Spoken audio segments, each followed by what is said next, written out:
Good day everyone. Ito tayo mag ano ng mga dahon ng mga nalaglag. Ayan. Kasi pag di natin inalis yung mga dahon guys, yung mga nalalaglag, pwedeng ma-damage yung mga kapasibol na bagong dahon ng mga aglaw natin. So, ayan, mahangin ngayon.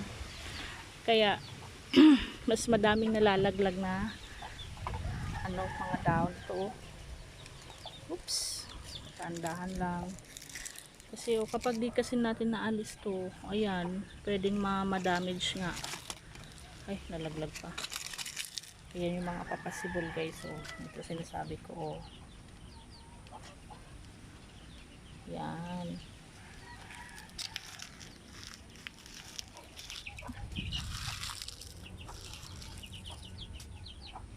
Ayan dami pa. Minsan kasi dito sila talaga minsan nalalaglag Yan talaga sa gitna. Kaya kung di mo talaga siya maaalis, ayan, kawawa naman. Ma-deform yung mga leaves niya.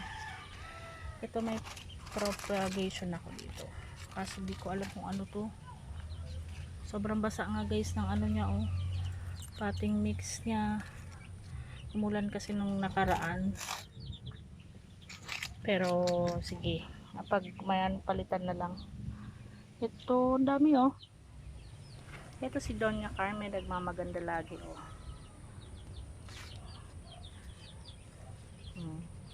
At may bawang dito. Yan. Ito pa. Yan. May may sapot ng gagamba na naman Ito. Yan. Sa gitna talaga. Kahapon di ko to na guys, kaya medyo madami. Ayan, ito pa. Tapos yan, biglang humangin ng malakas. Kahapon kasi nabisi ako, nagmamadali ng umaga, so hindi ko to agad natanggalan ng mga dahon. So minsan ginagawa ako gabi, pero mas maganda kapag umaga kasi mas nakikita ayan. Ito alisin na natin tong olive leaf mo na to. Dapat siguro may gunting mamaya na, baka pa yung ibang dahon niya. Ayan. Ito si brilliant. Saan pa ba? Ito pa. Ito pa plastic.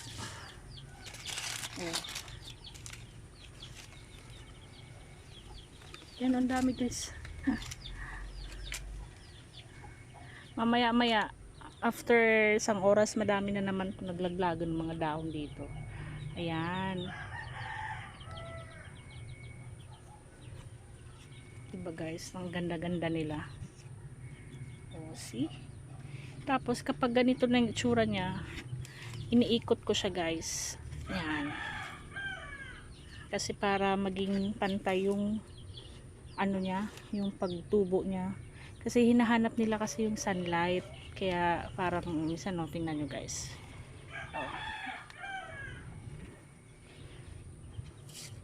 Ayan, para maging pantay yung pagtubo.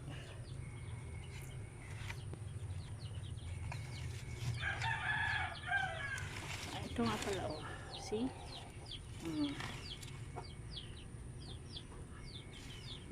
Sa makalawa guys, nakaano na ulit yan. Kaya iikot ko na naman yan. Ganun lang sila, paikot-ikot dyan. Ayan, ito pa. Walisin ko na.